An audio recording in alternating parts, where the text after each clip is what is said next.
Mandukya Karika, Pradam Mantra. Om Bhadram Karne Shinuyam Deva Bhadram Pashe Makshabhirya Jatra Sthirairangaye Stustuvagam Sastanuvihi Vyashema Deva Hitam Yadayuhu Swasti na Indro Vriddhashrava Swasti na Pusha Vishwaveda Swasti nastakshyo Arishtanemi Swasti no Brihaspati Dadhatu Om Shanti Shanti Shanti Hari Om.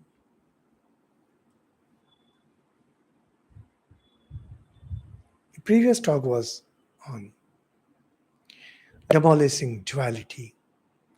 And we saw where beautifully Advaita places its view that Advaita has no quarrel with anyone.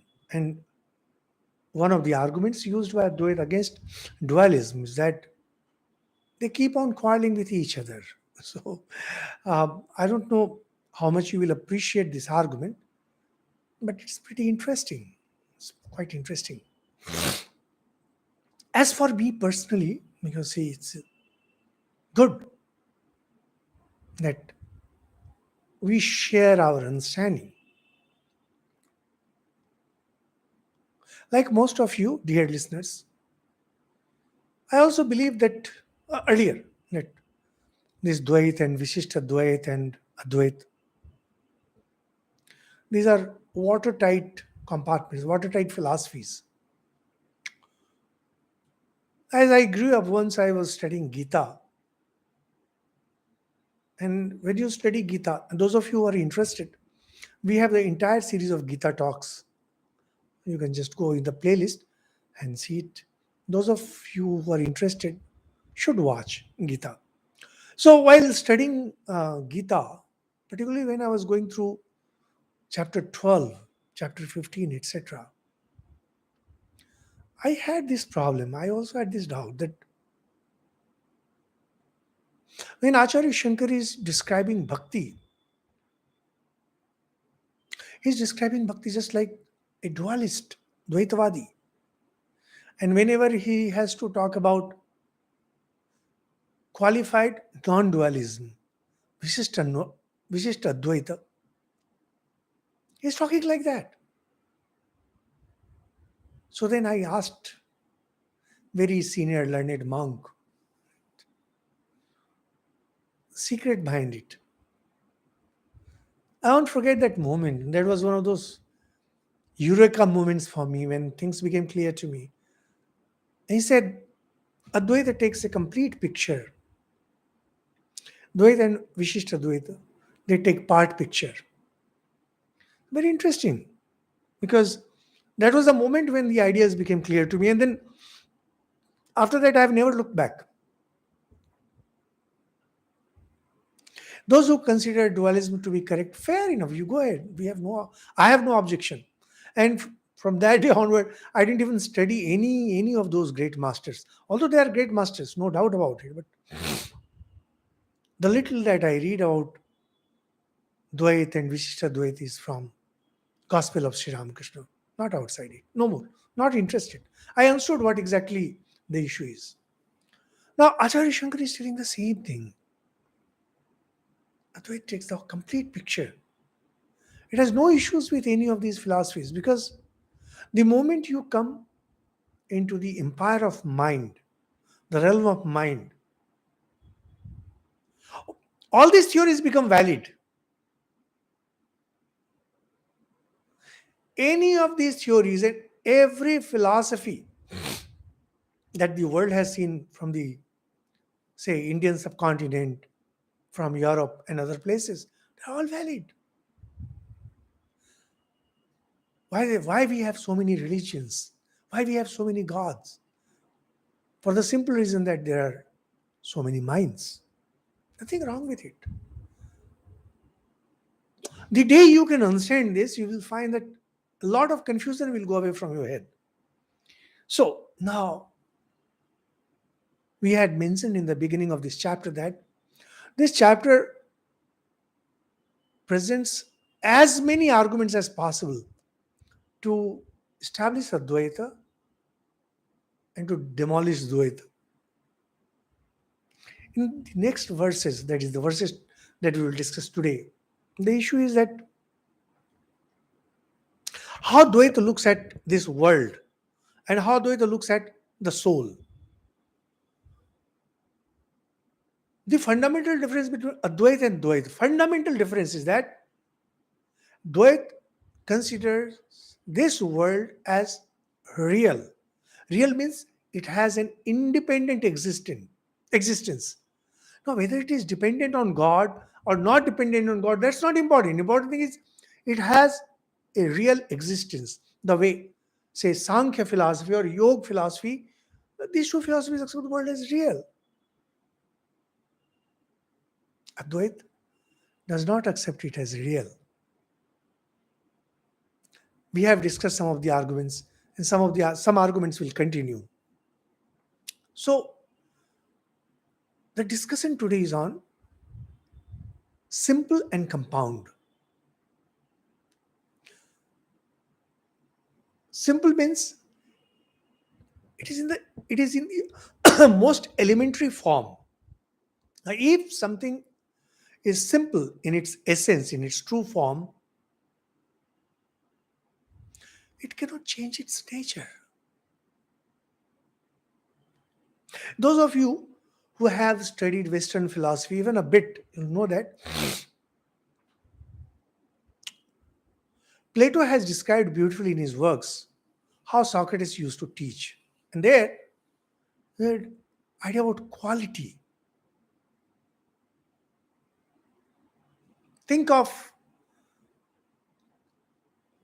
our olfactory glands through which we smell things. Now, when we smell something, that object is giving out some odor. So, the property that gives out smell is something fundamental as far as we understand. That property cannot change. And we know from Sankhya philosophy, we know from Yoga philosophy that when creation comes, these five things are the fundamentals. Relatively fundamental, it's fundamental. And they cannot change their nature. Similarly, say, supposing we come down to our level, say fire. When we say fire, we always think of its burning capacity. If the fire doesn't burn, it's no more fire. However, when something becomes a compound, the moment it becomes a compound of two or compound of three or whatever, it is now prone to changes, prone to transformation. Transformation is possible in its nature. It's possible only if a thing is compound. And if a thing is getting transformed, know that it is a compound. This is one of the fundamental arguments that Advaita uses. Because, you see,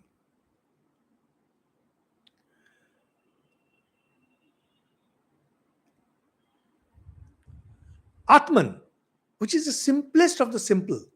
You cannot have more fundamental thing. By simple we mean fundamental. Creation means complex. Creation means compound. Now, if Atman undergoes real transformation, as the dualists claim, there are many kinds of transformation, and every transformation ultimately leads to complete destruction. Indian system has classified transformation into 6. Coming into existence, its existence is birth, growth, decay, etc., and finally destruction. That means if you believe that Atman has undergone transformation, then someday it will be destroyed too. But every scripture says that Atman is unborn. Atman cannot undergo any change. Atman can never be destroyed. And here the conclusion is that Atman gets destroyed simply because it undergoes transformation. So here the argument is based on transformation. Second very important thing that we will discuss is goal of every scripture is mukti, liberation. And this mukti has to be authentic, ultimate.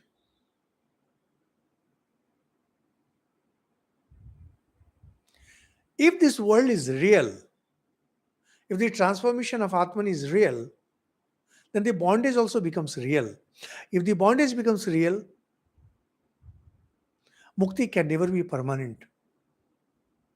Because the possibility of Atman falling back in the trap remains very much there.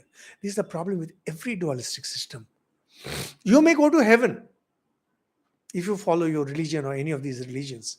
But the possibility of falling down from there is very much there, as happened with Adam and Eve.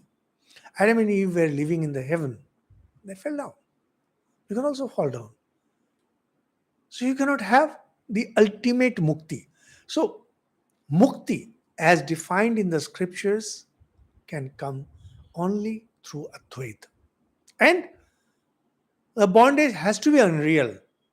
Because if bondage is real, then there cannot be mukti. If bondage is unreal, then the world has to be unreal. It's absolutely simple argument. Just take one simple statement. When, see, the Upanishads say you are Brahman, they're talking about ultimate freedom, ultimate mukti. Ultimate mukti means bondage has to be imagined, imaginary. If bondage is real, liberation cannot be real. If bondage is real, then world becomes real. And if bondage is unreal, world becomes unreal. If world becomes unreal, Advaita becomes the truth, not Dvaita. It's absolutely simple argument. Profound, no doubt. So with this, now we can proceed with the arguments as presented in our verses. I'll just, in case you have any question based on what we discussed, you can ask. I'll just wait. A very simple argument. The verses that we are going to cover today, they will be revolving around these two arguments. Whenever you ask question, please limit your question to what we have been discussing. Don't cross the boundary. If not, we proceed.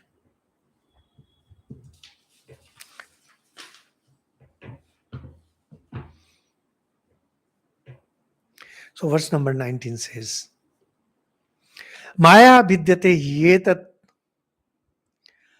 anyathajam kathanchana tattvato vidyamanehi martyatam amritam avrajet.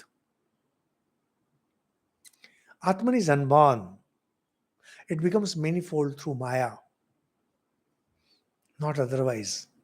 For if the manifold were real, then the immortal will become mortal.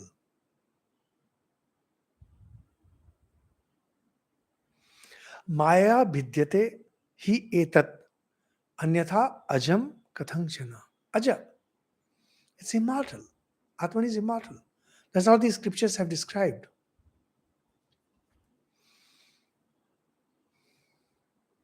How can God create something mortal? God is immortal. See, some of these popular outbursts by the religious people keep on talking about God can do this, God can do that. It's okay. When you talk emotionally, no one can argue with you. Go deeper. Can God create? Will God create something which is transitory? We cannot. Just not possible. Atman is his nature. Atman is the nature of God. Even say in Christian tradition, he breathed spirit. It's God's breath.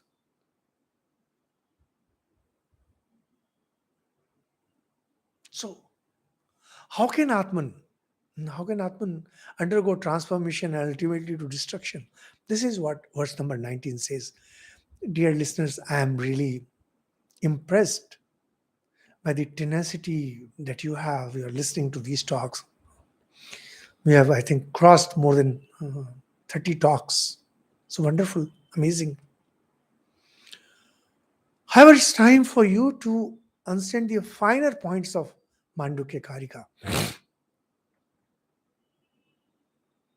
says, Atman is unborn. Atman can never be born. All these differences that we see, all the manifold that we see, it's because of Maya, the divine power of God. Because if the transformation were real, then the immortal will become mortal.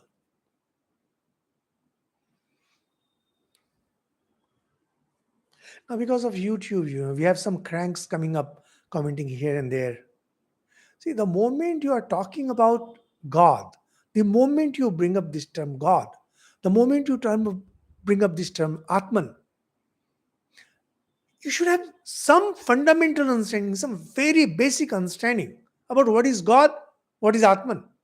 These terms cannot come from the general understanding. People who are talking plain philosophy, people who are talking politics, people who are talking literature, they cannot have a grasp of this subject.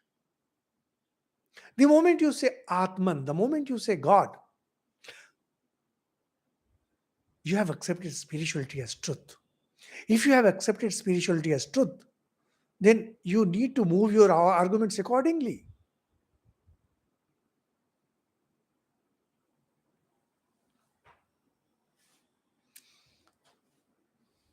Atman is unborn.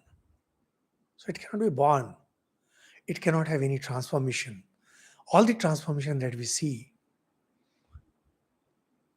these transformations have to be imagined. Because if the transformations were to be real, then Atman the immortal will become Atman the immortal. And there will be no difference between Atman and body.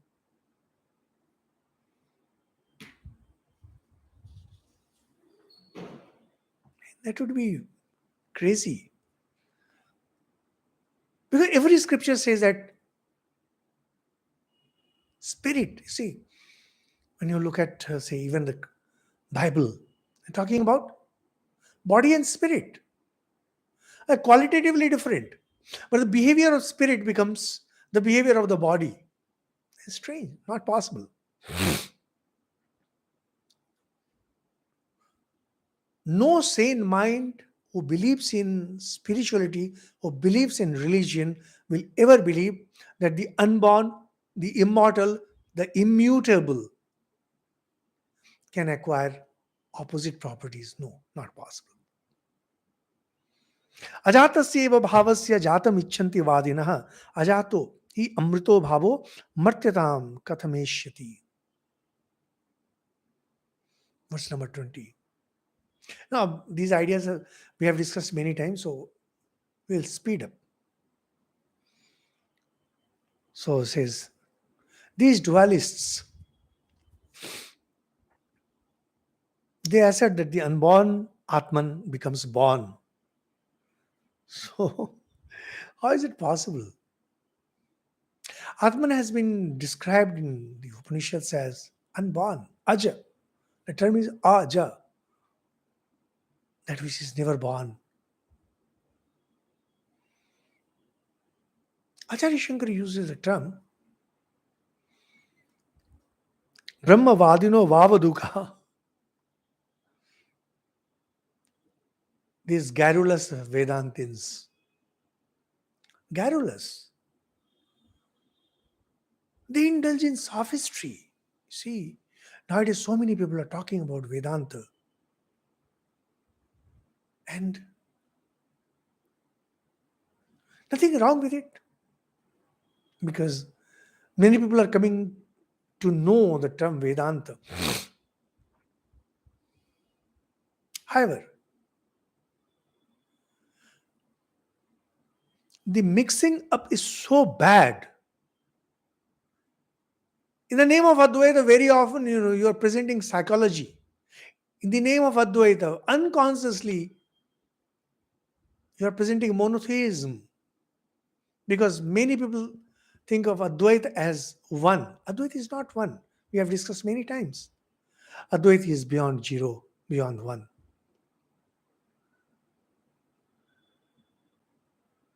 Advaita is not Buddhism. Buddhism accepts the ultimate reality as zero. Advaita is not Abrahamic religion that accepts monotheism, one God. Advaita is beyond both.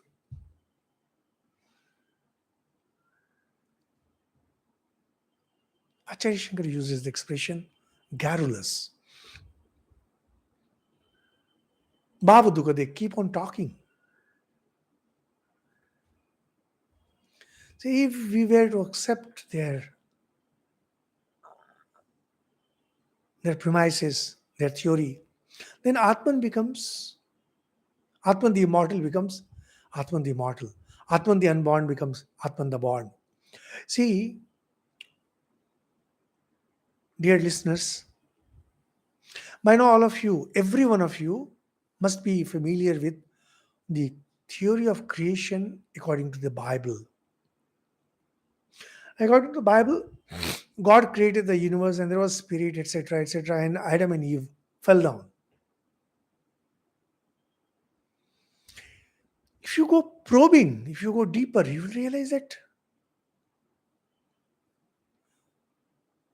what kind of creation is this?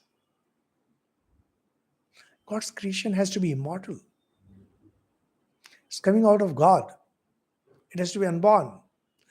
The problem is that we people, persons like us, our understanding is so limited.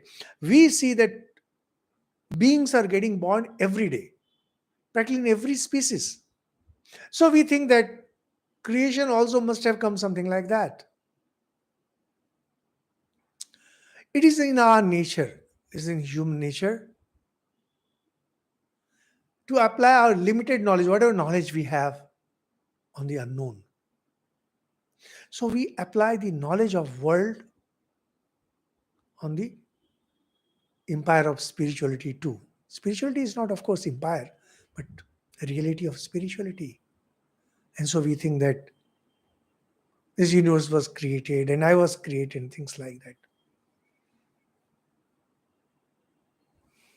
So Acharya Shankar says that these dualists, they want to prove that creation is real. They want to prove that birth of an individual is real. This is something difficult, quite difficult to grasp, but this is the truth.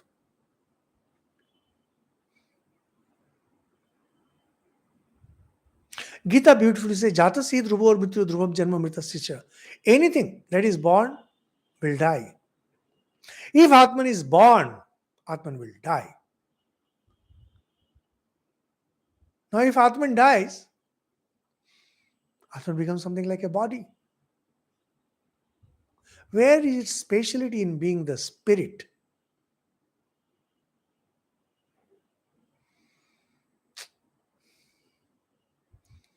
It's like talking about cold fire. How can fire be cold? You can have cold flame. Fire cannot be cold.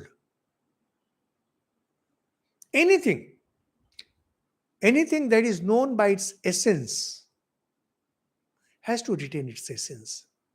And the essence itself can never go. For example, as Jesus says in Bible, if salt loses saltiness, etc.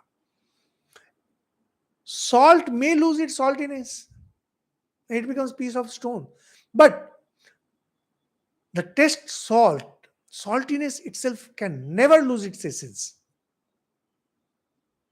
Sweetness will continue to be sweetness. Saltiness will continue to be saltiness. These can never change their nature. Never.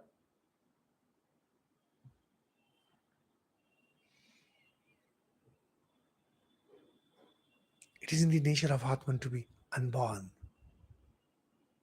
Under no condition it can be born. The idea continues in verse number 21. Na bhavati amritam martyam na martyam amritam tatha prakriter anyatha bhavo na katanchid bhavishyati.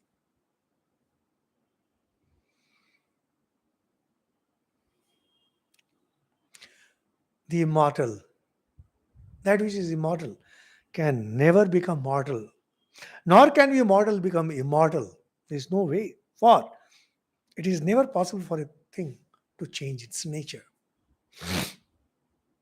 Quality, Socrates talked about quality, essence.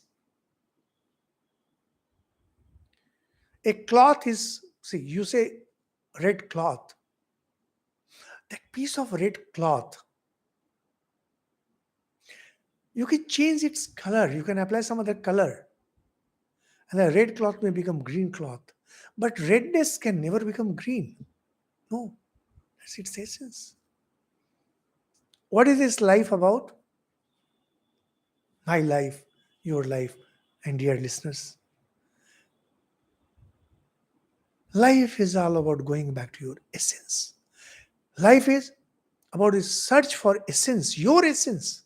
What is the essence? What is the fundamental?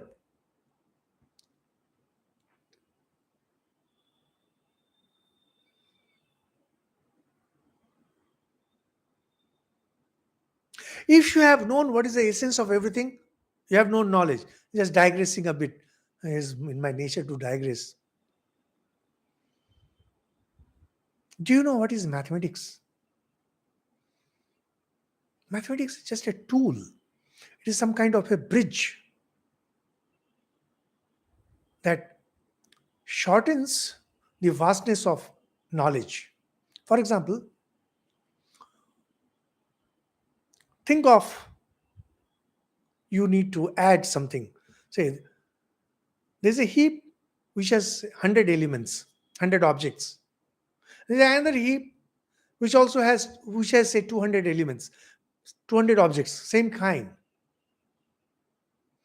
You want to know that if I mix up these two heaps, what will the total? So you'll have to go on counting.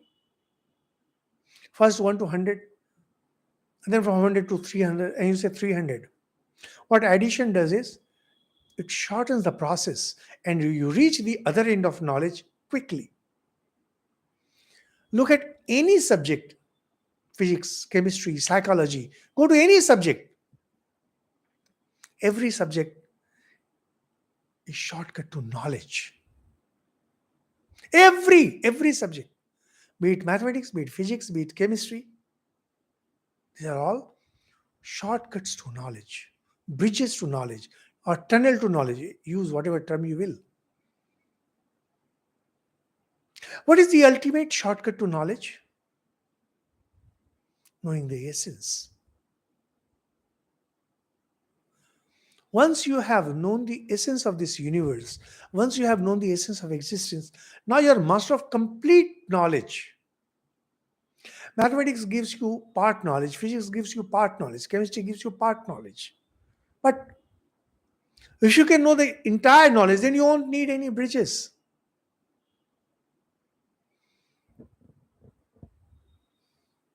If you can fly from one point to another point, you don't need roads, you don't need bridges.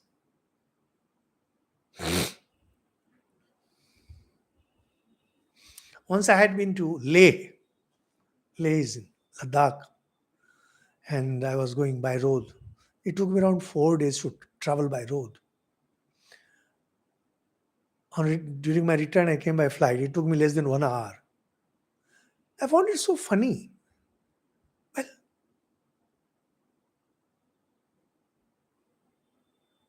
this is the mystery of all knowledge.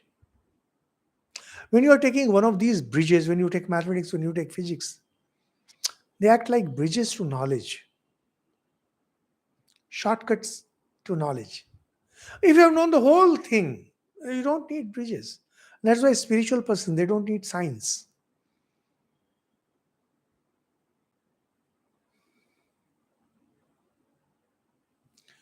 Once you have understood that this is the essence of the thing, you don't need to go on experimenting with it.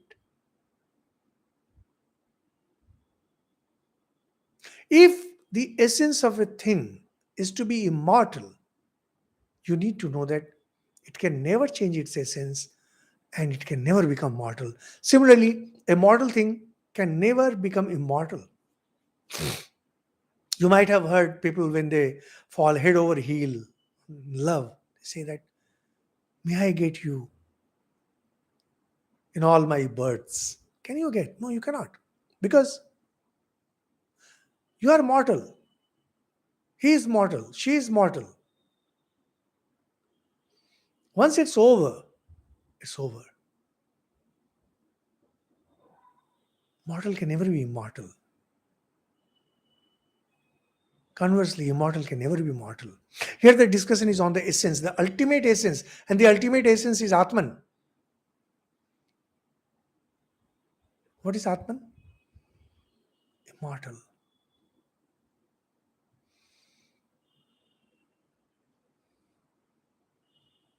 It's immortal. This is what says in verse number 21 says this. Essence never goes away. Under no condition essence can go away. So the contention by the dual is that the world is real. The contention by the dual is that a soul takes birth. These are all wrong. Soul can never take birth. Soul by its nature is immortal. Birth belongs to compound. Soul is not a compound. Soul is simple, fundamental. I am not sure if I am talking something complicated, if I am talking something dense. So, in case you have any question, I'll just wait for a minute. If you want to ask something, you can ask.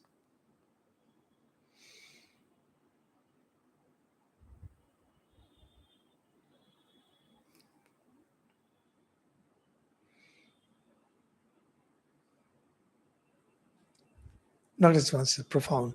Yes, but these are profound, true.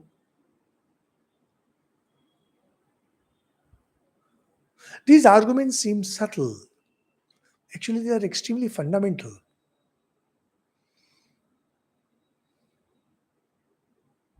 And extremely unsettling. Extremely unsettling.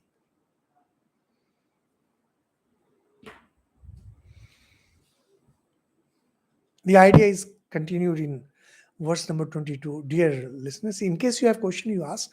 I'm keeping the chat open. स्वभावेन अमृतो यस्य भावो गच्छति मत्यताम कृत केनामृतस्तस्य कथम स्थास्यति निश्चलः.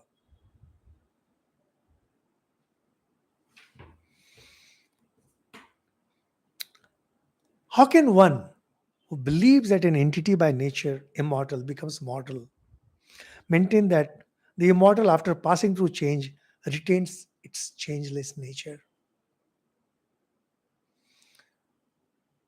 Advaita is attacking Dvaita. Says, on the one hand, you say that Atman is immortal, but with the same breath, the Upanishads say that Atman is also unborn. Now you say that Atman is immortal, somehow it gets born and it retains its nature of immortality. Is it possible? As Ms. Priyanka has written, how can he who believes that the naturally immortal entity becomes mortal? It's born. maintain that the immortal, after passing through change, retains its changeless nature? Is it possible? Those who have absolutely no background of spirituality, probably they will not understand these arguments. We come across such cranks every now and then. But those who have some understanding, they will know that Atman has been described in the Upanishads as Aja, Amar. It's immortal. It's also unborn. Now you are saying that it is born. Born means undergoing transformation. Transformation means destruction. So you are forcing your immortal Atman to be immortal. The moment you accept that creation is real, birth becomes real. If birth becomes real, death becomes real. If death becomes real, then Atman becomes destructible. You are going against your own basic premise. You see, in mathematics, they prove certain things by negation. They make a statement, go against it, and show that its negative is not possible. This is what Advaita is doing here. Saying, no, it's not possible. If you ask the followers of Madhvacharya and Ramanuja, they will also accept that Atman is immortal. And they'll say the Upanishads say Atman is immortal. If Atman is immortal, perfect. The same Upanishads say Atman, the soul, is unborn too. Now you say that somehow it undergoes birth. If it undergoes birth, it also undergoes transformation, which means it will have death too. Simple.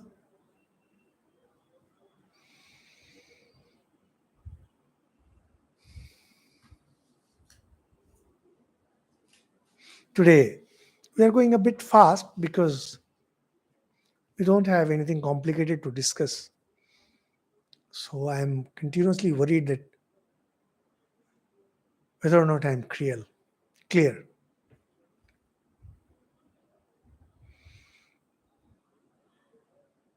So now the question comes that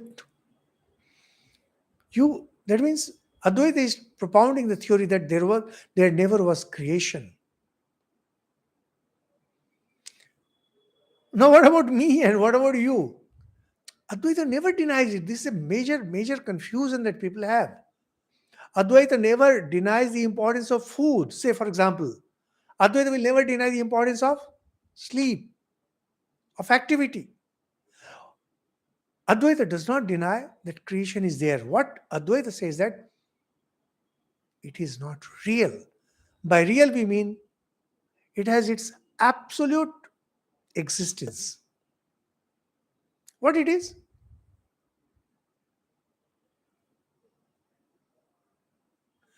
It's not real. If it's not real, something imagined, you can say.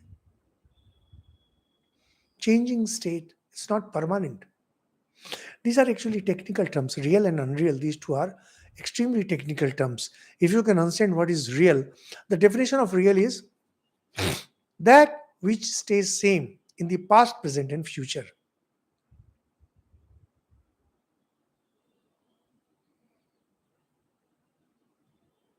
Vedanta uses the term paramarthata, ultimate. Is it ultimately real? Dualists say ultimately creation is real. Advaita will say no, it's not real. This is where the entire problem comes.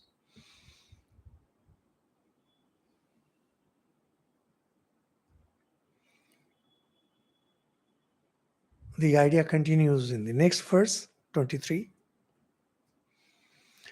भूततो वापि सृज्यमाने समा श्रुतिः निश्चितं युक्तियुक्तं च यत्तत् भवति नेतरत. Actually, these are not very complicated, maybe a little subtle. Coming into birth may be real or illusory. Both views are equally supported by the scriptures.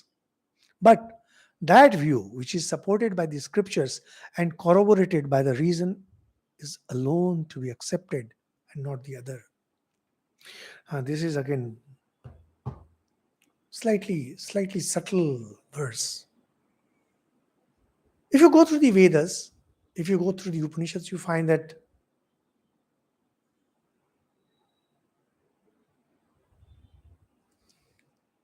just let me stop.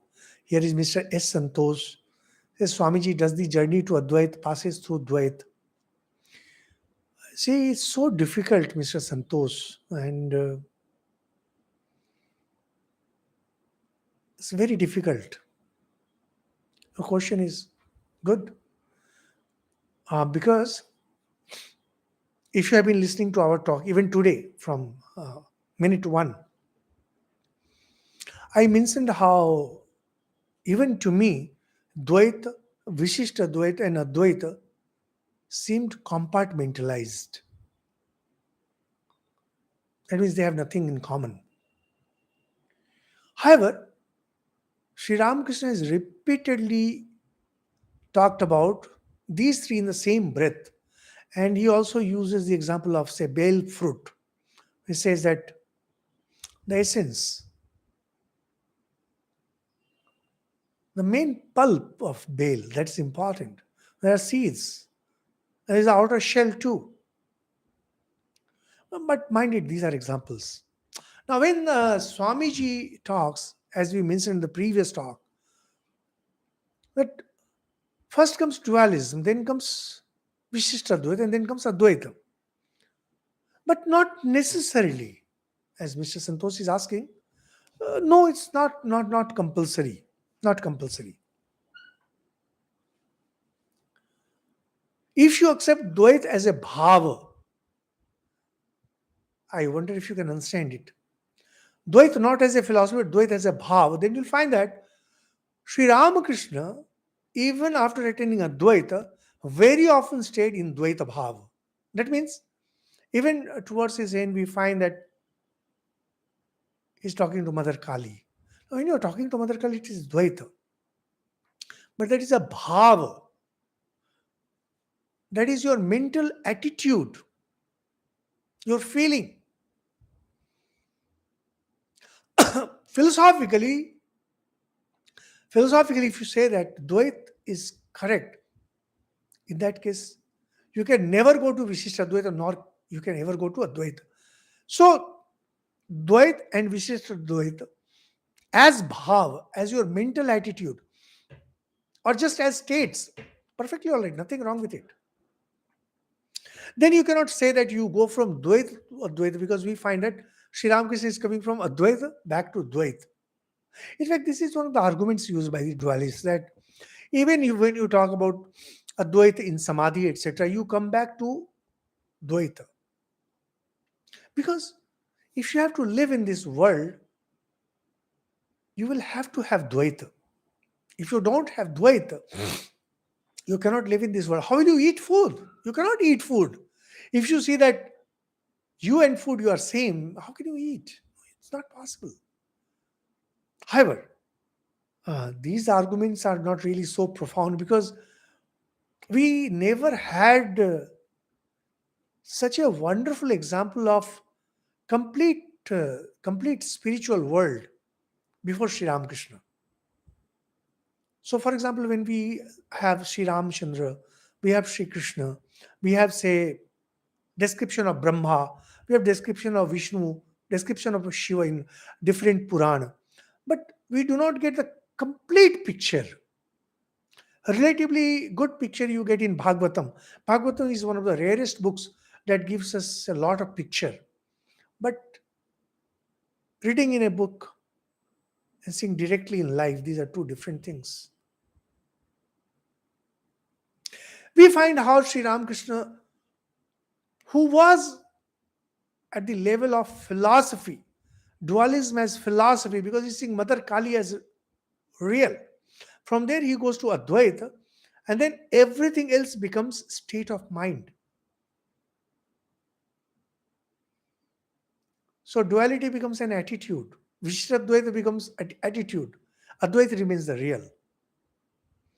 So Sri Ramakrishna is moving between these three states. So Mr. Santosh, if you say that journey to Advait passes through Dvait, no, I don't think so. It's not a necessary state. One may, but it's not essential. Are you satisfied, sir?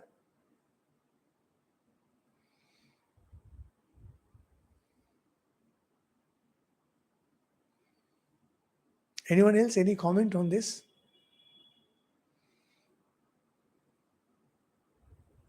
This is the only class where I'm slightly careful, and I wish that I convey whatever I wish to.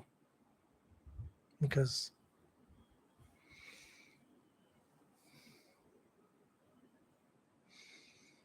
anyway, but verse number 23 says that we find in the scriptures that creation has been described both as real and also as imaginary.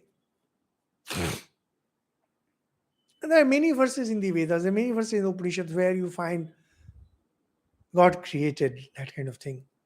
And again, you have verses like Indro Maya bhi pururupiyate. So Maya is imaginary. Now, this is an amazing statement that Mandukya Karika makes. Says, you need to take only those statements from scriptures that corroborate to reason.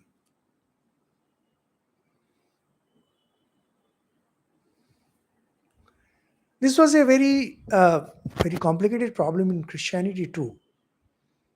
Those of you who are familiar with the philosophy of the world philosophy, particularly Western philosophy, find that the Christian world had a very serious problem with this.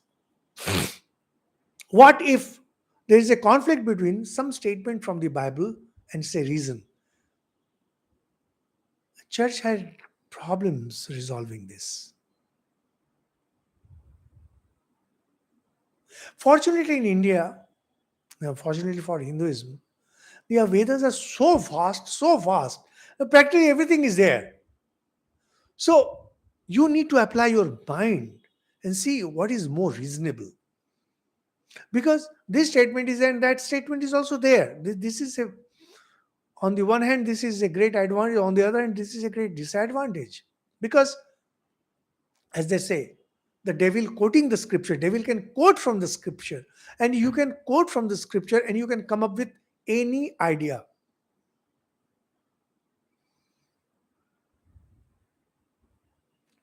No, Mr. Santosh, you did.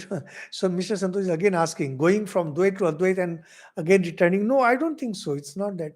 Like there have been cases where Swami Sri Ramakrishna talks about Chaitanya Samadhi. He says Shukdev had Chaitanya Samadhi. He's living in that state of Advaita. So it's not coming and going. They can live in that state. Not that you always have to come down. Some come down, some others don't have to.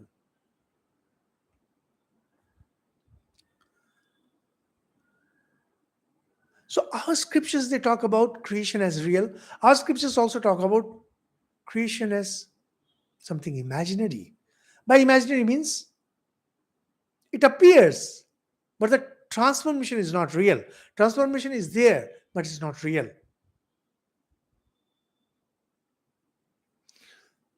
Mandukya says that since you have both kinds of statements, you might remember those of you who have studied Gospel of Sri Ramakrishna. There's a beautiful story where there was a young boy who learned that God has become everything. I was going down the street and somebody was shouting that an elephant is coming, run, run, run. And this fellow, he thought that, well, God has become everything. God is this elephant too. So he sat down and started doing prayers to that God in the form of elephant. The elephant came, caught it in his trunk and threw him. Bones broken when he came and asked. The teacher said, look, God has become everything. no doubt. God has become Mahat also. Why did you choose to believe your mind that God is elephant instead of God is Mahat? That means even when you are trying to understand the meaning of scriptures, you need to apply your mind. Dear listeners, this is one thing we lack in India, and we lack very badly. We don't want to think. We don't want to apply our minds. Apply your minds and everything will become clear. Because scriptures say too many things. And this grand, this grand ideas coming from Shankaracharya has a beauty of explaining everything. He doesn't leave out something. He doesn't say that, okay, fine, I'll take this statement, I will not take this statement. He explains, he weaves the entire thing. He creates that master web, or he creates that master garland, that beautiful necklace. Beautiful. What's that? That yes, these things are needed. Why? Bhavishya Drishti. These things are leading you finally to realize that Atman never has any kind of transformation.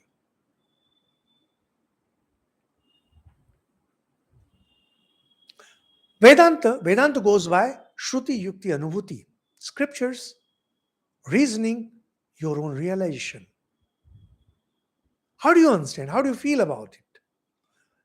If you go into meditation, do you realize what it is like to be, what it has to be? And what does the reasoning says?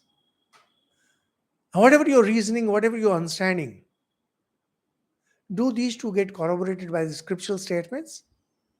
Have these said something like that? If yes, then it's correct. In the story by Sri Ramakrishna, we find importance of the mind. Mandukya is also saying importance of mind.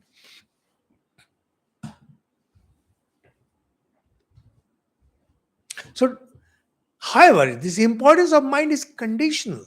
It's not absolute. Importance of mind is only till the conclusions that you reach have to be corroborated by the scriptures.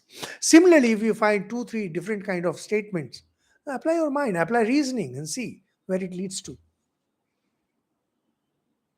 So,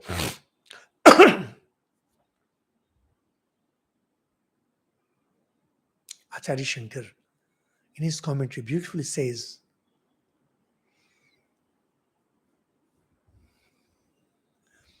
if you apply reason, find creation cannot exist. There cannot be anything like creation. Worse, it does not serve any purpose. Oh, dear listeners, this is a dangerous statement coming from Acharya Shankar. Why would God create? Why?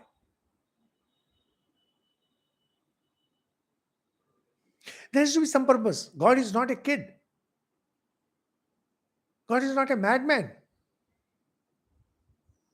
Those of you who have studied Gospel of Sri Ramakrishna will say, Sri Ramakrishna tells God is like God has the nature of a child, kid.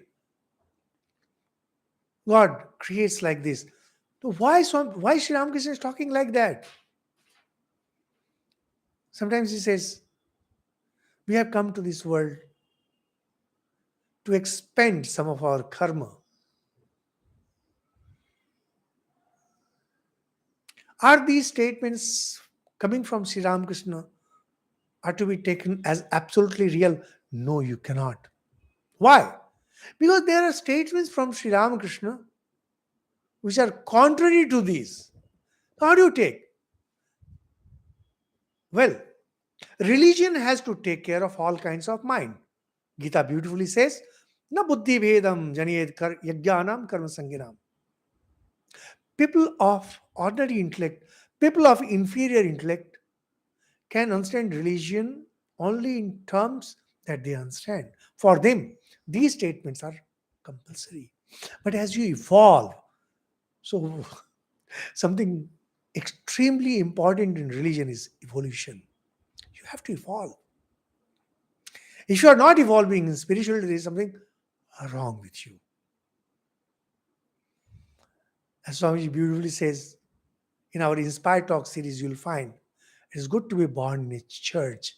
It's very bad to be born. You're very bad to die there. That means you did not evolve. I am here in the Ramakrishna mission for now decades. Anyone can come and ask, what has been your achievement? How have you evolved? Say that what I believed decades ago, I still hold on to that. Something seriously wrong with you. And you did not evolve. You need to evolve. As Mr. Santosh, he said, is our journey from Dvaita to Advaita. Well, that's something quite complicated. However, there has to be a journey and you have to evolve.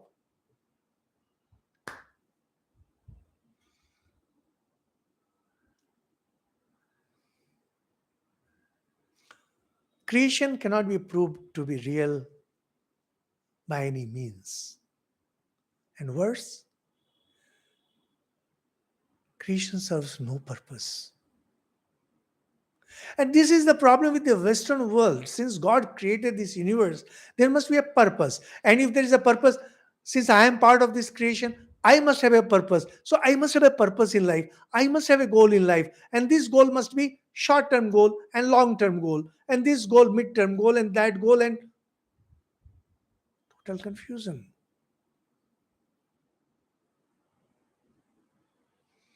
The modern corporate houses, this is what they do. Total confusion. Vedanta doesn't accept all that. It says, neither can creation be proved to be real, nor does it serve any kind of purpose. So, what is the next? Well, we'll continue discussion. Thank you so much. Shanti.